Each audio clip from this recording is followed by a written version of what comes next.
Hari ini kita akan belajar kebenaran firman Tuhan. Saya berdoa Bapak Ibu semakin hari hidupmu itu semakin powerful.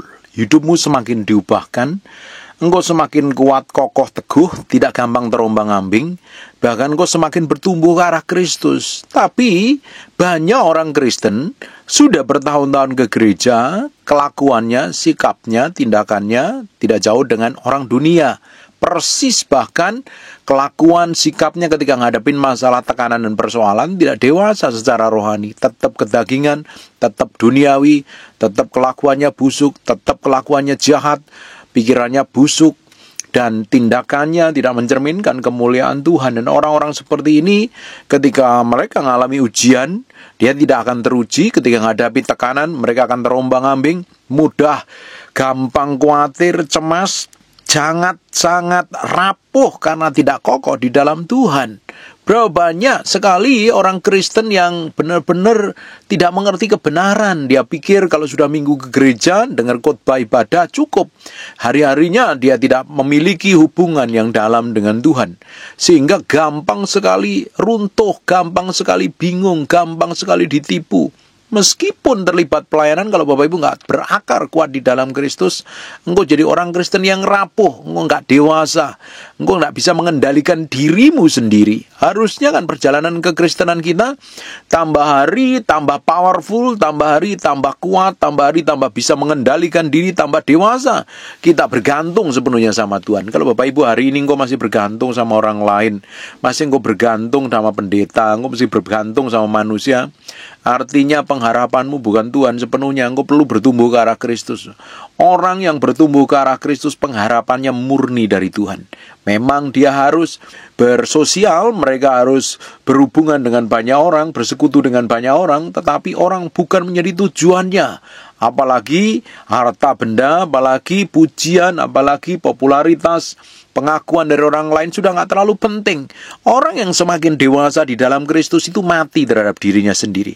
Dia sudah tidak punya keinginan dan cita-cita, dia sudah tidak punya ambisi, dia mati terhadap dirinya sendiri. Dia hidup sepenuhnya untuk Kristus. Kekristenan yang sejati, semakin kita kenal Tuhan, semakin kita hidupin firman, semakin kita mati terhadap diri sendiri.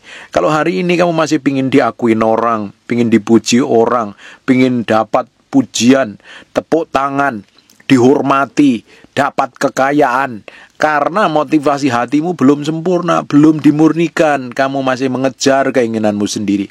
Engkau harus mati terhadap dirimu sendiri. Apalagi hamba Tuhan masih punya motivasi busuk di dalamnya, kamu hanya mengejar uang jemaat saja, dan kelihatannya bikin ibadah, membangun ibadah, kelihatannya secara rohani membuat jemaat benar-benar ngerti firman, padahal ada motivasi busuk di dalamnya. Nah, itu tidak berkenan di hadapan Tuhan. Tuhan melihat segala sesuatu yang di dalam batin kita. Yang di dalam batin kita ini sebenarnya murni apa tidak. Nanti waktu, persoalan, keadaan, ujian, tantangan, tes, itu yang akan benar-benar memurnikan hati kita. Kita didapati menjadi orang yang lulus apa tidak. Coba sekarang kita lihat di Kolose pasal yang kedua mulai ayat yang ke-6. Kamu telah menerima Kristus Yesus Tuhan kita. Artinya kamu sudah mengalami kelahiran baru, kamu sudah endang Yesus masuk dalam hatimu, kamu terima Tuhan sebagai Tuhan Juru Selamatmu, Yesus Kristus sebagai Rajamu. Karena itu, hendaklah hidup tetap di dalam Dia. Hidup tetap di dalam Kristus, artinya pikiranmu harus pakai pikiran Kristus. Keputusanmu harus sejalan dengan firman. Tindakanmu harus sejalan dengan firman. Segala yang kamu perbuat harus dasarnya firman Tuhan. Itu yang akan membuat perjalananmu kuat dan kokoh. Perhatikan ayat 7-nya. Hendaklah kamu berakar di dalam Dia. Berakar kuat ngerti firman.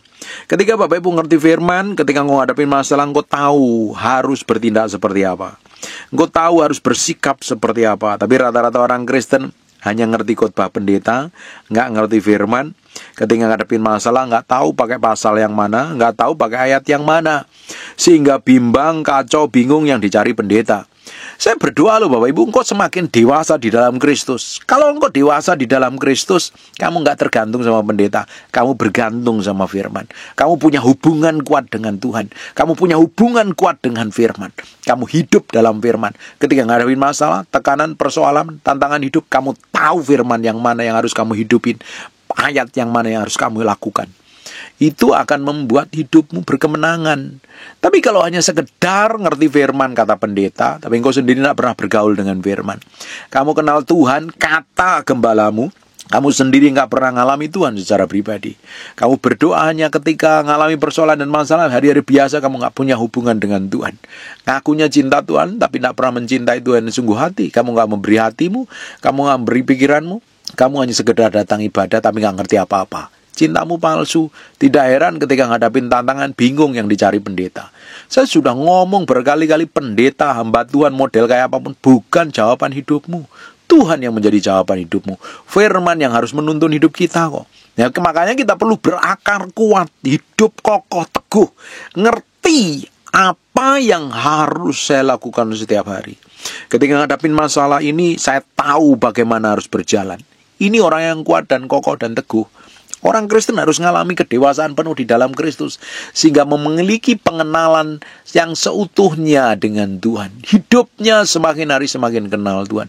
Hidupnya semakin hari semakin diubahkan, berjalan dalam pusat kehendaknya. Semakin hari diubahkan terus, semakin kuat kokoh. Ketika akar kita ini kuat di dalam Tuhan, kita nggak akan mudah terombang-ambing. Kita tidak akan mudah lelah, kita tidak akan mudah putus asa, kita tidak akan mudah kecewa, kita tidak akan mudah bingung dan bimbang karena kita tahu kuat, kokoh, dan teguh. Perhatikan, setelah kita ini berakar kuat di dalam Kristus dan dibangun di atas Dia, kita tuh bertumbuh ke arah Dia.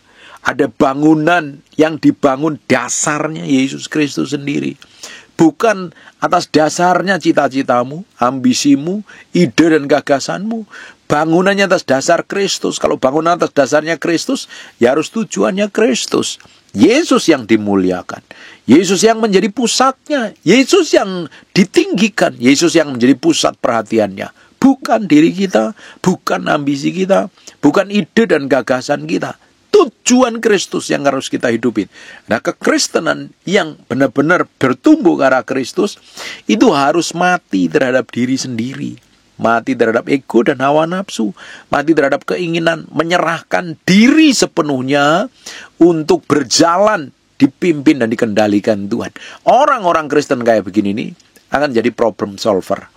Kemana dia pergi akan jadi berkat bagi banyak orang. Akan mempengaruhi banyak orang. Menjadi jawaban bagi banyak orang. Karena ada firman.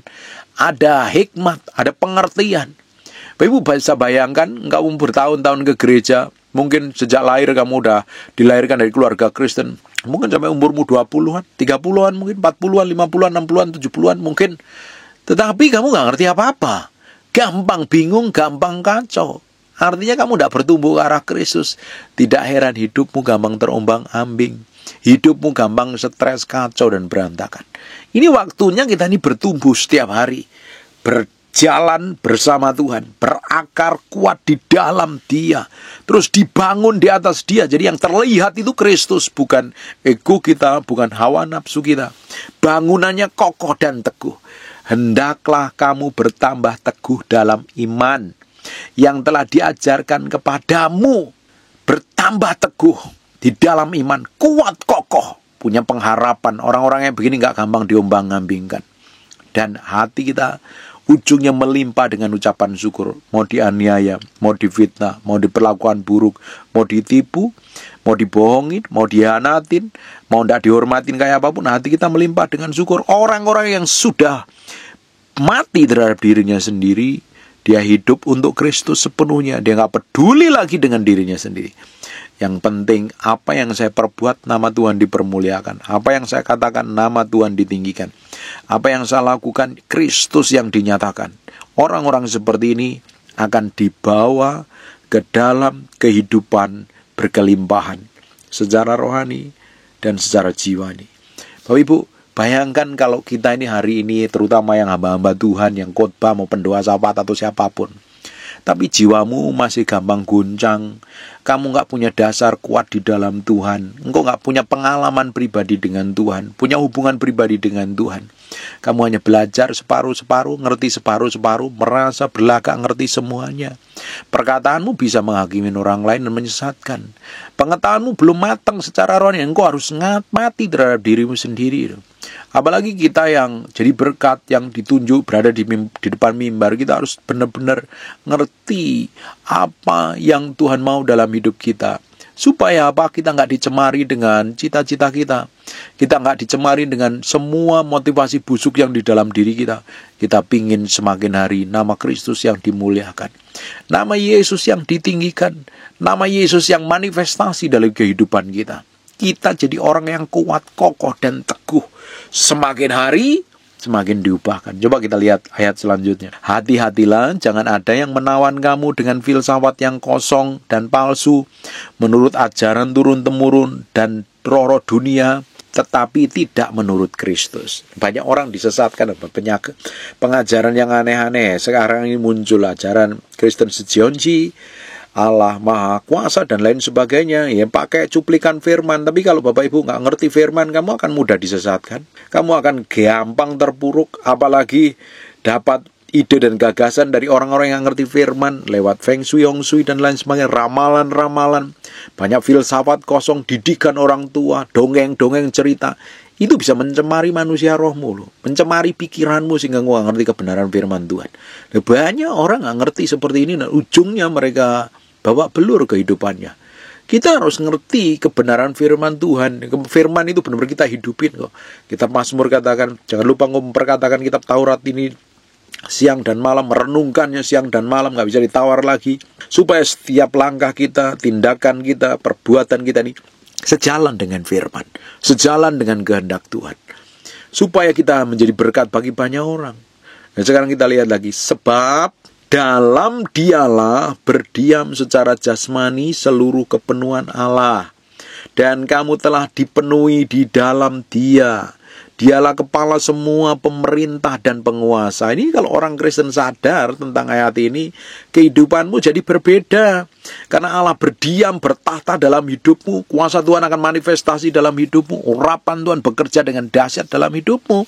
Engkau tidak akan jadi gampang orang yang babak belur, lembek, dikuasain setan. Banyak orang yang akunya Kristen, tapi kelakuannya nggak jauh beda seperti setan. Ternyata bukan Kristus yang memenuhi hidupnya, dagingnya, egonya, hawa nafsunya, keinginannya, dan semua ambisinya. Keinginan mata, keangkuhan hidup, keinginan daging yang mengendalikan dan ujungnya menyeret dalam dosa. Kamu kelihatan baik di gereja, tapi engkau nggak berkenan di hadapan Tuhan. Kamu kelihatannya sibuk melakukan kegiatan pelayanan di gereja, tapi kamu dipenuhi dengan keinginan daging dan hawa nafsumu dan serta cita-citamu. Nama Tuhan tidak dipermuliakan, kamu jadi batu sandungan. Banyak orang hari ini harus berjalan bertumbuh ke arah Kristus, semakin mengalami kepenuhan Allah, semakin dipenuhi setiap hari. Alkitab katakan, kalau Roh Kudus turun ke atas kamu, kamu akan menerima kuasa. Pengalaman dipenuhi Roh Kudus harus pengalaman setiap pribadi kita ini setiap hari harus mengalami kepenuhan. Dan kamu akan menerima kuasa, menerima otoritas, menjadi orang yang penuh hikmat, pengertian. Kamu bekerja pun penuh hikmat, kamu bisnis pun penuh pengertian, penuh kebijaksanaan. Kamu bisa menimbang, kamu bisa memikir dengan baik, kamu bisa memutuskan tepat seperti yang Tuhan mau. Dan Tuhan pasti akan buat berhasil segala sesuatu yang dikerjakan tanganmu. Tapi kalau hari ini kamu gak ngerti apa-apa, jadi orang Kristen plonga-plongo, ngadepin masalah babak belur yang dicari pendeta.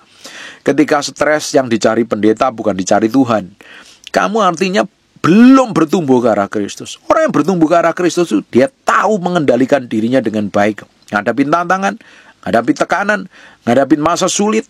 Dia tahu, dia kenal Tuhan yang dia layanin. Dia tahu persis firman bekerja begitu powerful. Dan dia tahu pasti ada jalan keluar. Dia nggak akan merengek, tapi ucapan syukur yang keluar dari hidupnya, hatinya melimpah dengan syukur. Bapak Ibu, saudara-saudara yang terkasih, perjalanan kekristenan kita tidak hanya berhenti di gereja toh loh. Setiap hari kita harus ngalami Tuhan. Setiap hari kita harus ngalami kepenuhan Tuhan sampai meluap, meluber keluar dan orang bisa menikmati manifestasi dari kuasa Tuhan dalam hidup kita. Mereka akan dijamah, mereka akan dipulihkan.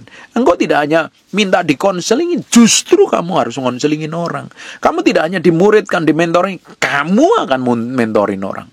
Berapa banyak hari ini, bertahun-tahun, gak ngerti apa-apa datang ke gereja. Pulang, kelakuannya persis seperti orang dunia. Bahkan lebih jahat dari setan. Kalau sudah seperti itu, artinya engkau perlu bertobat dan berubah loh. Kita setiap harus mengalami kepenuhan Kristus. Dalam sikap tindakanmu akan manifestasi dari tindakan Kristus.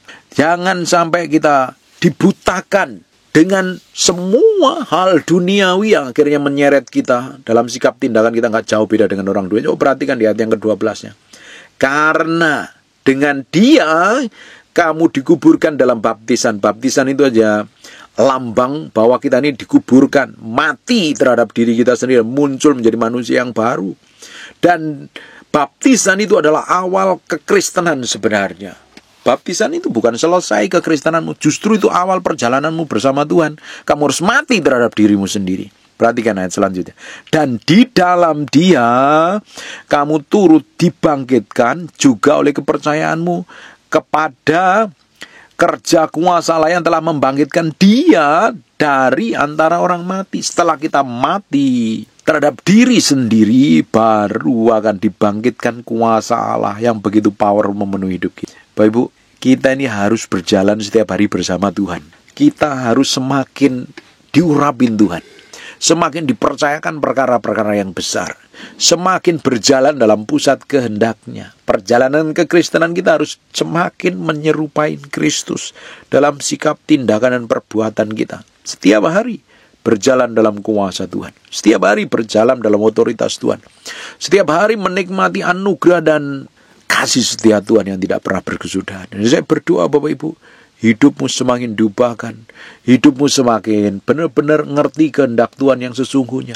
Bukan muter-muter terus di area yang sama. Hidup babak belur, isinya ribut terus, isinya konflik terus, isinya hanya ngeributin masalah harta, kekayaan. Bahkan ada jemaat konseling dengan saya ketika mereka nggak bayar persepuluhan ditagih oleh gembalanya. Bahkan ketika anaknya sakit, dikata-katain mungkin karena kamu nggak bayar persepuluhan anakmu sakit. Nah itu kan motivasi yang tidak tepat, itu motivasi yang tidak benar di hadapan Tuhan.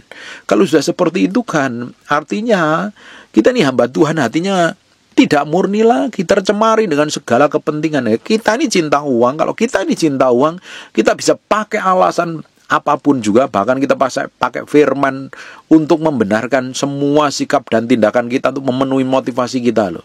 Berapa banyak orang memiliki sikap hati yang busuk seperti itu? Apakah itu berkenan di hadapan Tuhan? Apakah itu yang dikehendakin Tuhan? Kan bukan. Tuhan kehendakin kita ini segala sesuatu yang kita perbuat itu sesuai dengan kehendak Tuhan. Motivasi kita dimurnikan, tindakan kita semakin mencerminkan Kristus, kita semakin dewasa, kita semakin berjalan dalam pusat rencananya, menggenapi apa yang sudah Tuhan tetapkan dalam hidup kita. Bukan malah muter-muter, gak jauh beda dengan orang dunia. Bapak Ibu bisa bayangkan kalau kita ini sikap, tindakan, dan perbuatan kita gak jauh beda dengan orang dunia. Kita ini Kristen palsu sebenarnya. Hanya kelihatannya, fisiknya ibadah, tapi hatinya jauh dengan Tuhan. Dilihat dari mana sikap dan tindakanmu. Kita kalau ngerti firman, kita bisa pakai firman itu manipulasi loh, untuk kepentingan kita yang kedagingan. Makanya kita semakin hari harus semakin mati terhadap diri kita sendiri. Semakin diubahkan ke arah Kristus, semakin dewasa, semakin mencerminkan kemuliaan Tuhan. Sampai garis akhir kita ingin didapatin finish well, finish strong. Semakin powerful, semakin dipakai Tuhan, semakin mencerminkan kemuliaan Tuhan. Bapak Ibu, berjalan dalam ketetapannya. Yang Bapak Ibu perlu cari adalah pribadi Tuhan. Kau perlu bergaul dengan Tuhan, kau perlu bergaul dengan firman, kamu merenungin firman, kamu makan firman, kamu hidupin, kamu akan berakar kuat di dalam Kristus. Bertahun-tahun saya belajar firman, tidak hanya belajar, saya praktek dalam hidup. Kadang perjalanan praktek hidupnya itu menyakitkan sekali loh. Ketika diproses, dibentuk, diperlakukan, ngalami banyak hal yang tidak enak. Tapi itu membuat yang di dalam hati saya ini diubahkan. Bapak Ibu, kalau hidupmu diubahkan, engkau akan jadi berkat bagi banyak orang. Ketika hatimu diubahkan, engkau akan dipenuhi dengan Tuhan. Ketika Tuhan memenuhi hidupmu, kuasanya akan mengalir melalui hidupmu. Tapi ketika hatimu kosong dan hampa, kamu akan dipenuhi dengan dirimu sendiri. Kamu bisa datang ibadah tapi hatimu jauh dengan Tuhan. Tidak heran pulang kosong dan hampa, tindakanmu sama persis seperti orang yang tidak kenal Tuhan. Pikiranmu persis seperti orang yang tidak kenal Tuhan. Dan kamu melakukan hal seperti orang yang tidak kenal Tuhan. Padahal identitasmu, kamu jadi orang Kristen, bahkan ngaku lahir baru. Tapi kedagingan sekali. Kita harus semakin diubahkan tambah hari. Mati terhadap diri sendiri, diubahkan, bertumbuh ke arah Kristus, dewasa di dalam Kristus. Semakin diubahkan. Kalau engkau nggak dewasa, kalau engkau nggak bertumbuh ke arah Kristus, kamu jadi orang Kristen kedagingan. Bisa rajin ibadah, sikap tindakanmu persis kelakuannya setan. Coba Bapak Ibu sekarang lihat, apakah benar sikap dan hatimu sejalan dengan kehendak Tuhan? Atau kamu melakukan segala sesuatu persis seperti yang setan lakukan? Kalau kamu melakukan seperti itu, perlu bertobat dan berubah. Hidupmu harus diubahkan. Semakin hari, engkau harus semakin ngerti kehendak Tuhan, berjalan dalam pusat kehendaknya. Engkau harus bertumbuh ke arah Kristus. Jangan dikit-dikit nyari orang minta dikonselingin. Kalau kamu selalu minta dikonselingin, kamu udah jadi orang Kristen bertahun-tahun, kamu nggak dewasa di dalam Kristus. Kamu kejar Tuhan, bangun keintiman, belajar firman, renungin firman, hidupin firman, bertambah terus ke arah Kristus, semakin diubahkan. Dari tahun ke tahun masalahnya tetap sama, problemnya tetap sama. Sakit hati nggak kelar-kelar, trauma nggak kelar-kelar, bingung tetap bingung. Bapak belur hidupmu, artinya hidupmu perlu bertobat. Engkau perlu bertobat, engkau perlu berubah. Kalau engkau sungguh-sungguh memberi hatimu di hadapan Tuhan, engkau akan mengalami perjalanan kehidupan yang mempermuliakan nama Tuhan. Jadi saya berdoa, apa yang saya sampaikan ini tembus sampai ke kedalaman batinmu dan mengubahkan hidupmu. Bukan menjadi orang biasa lagi, tapi menjadi orang yang diubahkan ke arah Kristus semakin hari. Semakin mencerminkan kemuliaan Tuhan. Kalau tidak, kamu diombang-ambingkan. Orang ngomong apa, kamu bingung. Kamu kepikiran, gak bisa tidur. Orang ngomong apa, diikutin padahal itu bukan kehendak Tuhan. Perkataan orang jadi pegangan hidupmu. Hidup kita gak ditentukan oleh perkataan orang. Hidup kita ditentukan oleh perkataan firman Tuhan. Berapa banyak orang seringkali tersinggung marah karena perkataan orang. Karena kamu gak kokoh, gak kuat di dalam Kristus. Kamu masih kedagingan kok. Kamu masih hidup dagingmu dan kamu belum mati. Kita kalau masih seperti itu, kita harus mati terhadap diri sendiri. Kadang memang daging rasanya pengen teriak. Tapi karena kamu ngerti firman Tuhan, kamu tahu harus bersikap seperti apa. Banyak orang Kristen kedagingan, gak dewasa di dalam Kristus. Mereka masih kelakuannya gak jauh beda dengan orang dunia. Dan tidak bisa dipercayakan apa-apa. Tuhan mencari orang yang bisa dipercaya untuk dilimpahi kekuatan, dilimpahi hikmat, dilimpahi pengertian, dilimpahi banyak hal yang ilahi dari surga, menjadi kepanjangan tangan Tuhan. Kalau hari ini Bapak Ibu masih muter di area yang sama, perlu berubah. Jalan terus sama Tuhan. Ubah sikapmu, tindakanmu. Dedikasikan hidupmu sepenuhnya di hadapan Tuhan. Waktunya beranjak berubah. Banyak orang muter di area kesalahan yang sama dari tahun ke tahun. Artinya kamu tuh hanya ngikutin keinginan daging dan hawa nafsu. Kita ikut Tuhan itu harus radikal loh. Radikal dan benar-benar sungguh-sungguh. Pikul salib sangkal diri. Memberi diri sepenuhnya di hadapan Tuhan. Mencintai Tuhan. Mengasihi Tuhan. Kuat, kokoh, teguh. Dan tidak gampang terombang-ambing. Karena ngerti Tuhan, ngalami Tuhan, dan memiliki perjalanan hidup bersama Tuhan. Saya berdoa hari ini ada banyak orang yang memiliki kehausan dan kelaparan. Pingin belajar, pingin ngerti firman, pingin bergaul intim dengan Roh Kudus. Pingin sungguh-sungguh memberi dirinya di hadapan Tuhan. Bertobat dan berubah, gak ada solusi lain. Kalau kamu masih kedagingan, tinggal tunggu waktu kehancuran akan menimpamu. Kekacauan akan menguasaimu dan setan akan ambil alih seluruh hidupmu. Ketika kamu kuat, kokoh, teguh, Kristus yang menjadi pemimpinmu. Dia akan manifestasi dalam seluruh sikap, tindakan, dan perbuatanmu. Amin. Tutup matamu, tutup Alkitabmu, kita berdoa. Terima kasih buat firman-Mu, kami materaikan dengan darah anak domba. Firman ini nempel dalam hati kami, memenuhi jiwa, roh kami, dan hidup kami diubahkan menjadi serupa segambar dengan Tuhan. Terima kasih Tuhan, kerjakan segala sesuatu yang belum benar dalam hati kami, dan dapatin kami sampai garis akhir, finish well, finish strong, didapati menjadi orang yang berkenan di hadapan Tuhan. Terima kasih ya Tuhan. Kamu berdoa untuk setiap orang yang rajin mendengar firman ini, dijamah, diubahkan, dipulihkan, dilawat Tuhan. Kamu berdoa untuk orang yang sakit dan mengalami kelemahan tubuh oleh bilur Yesus, oleh darah Yesus, jadilah engkau tahir, sehat, pulih seperti sedia kala, dan nama Tuhan dipermuliakan melalui hidupmu, melalui keluargamu, melalui segala sesuatu yang kamu kerjakan. Terima kasih Tuhan. Kami kembalikan segala hormat, pujian, pengagungan buat Yesus Kristus Tuhan. Dalam nama Yesus kami berdoa mengucap syukur. Haleluya. Amen. And God bless you.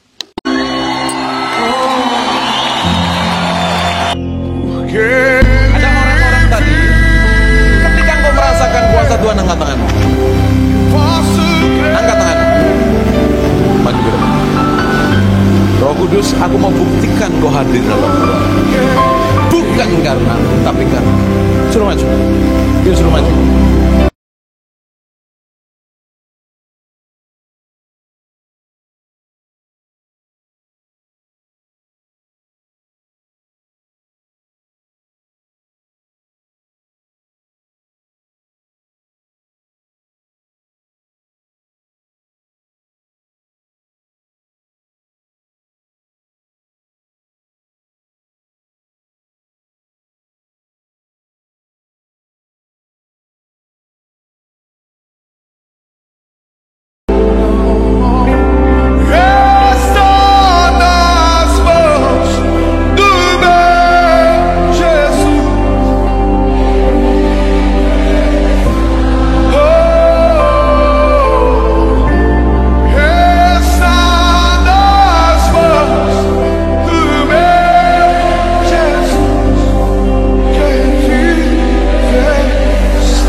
Ketika saya berdoa, ada urapan buat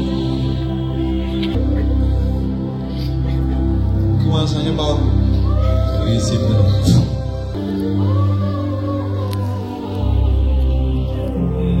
Jesus name. Receive them. Down. Jesus. Masih nggak tahan dengan hadirat Tuhan ya? Ya, masih nggak tahan dengan hadirat Tuhan. Kuasa Jesus name semakin mengalir Jesus name. Biarin.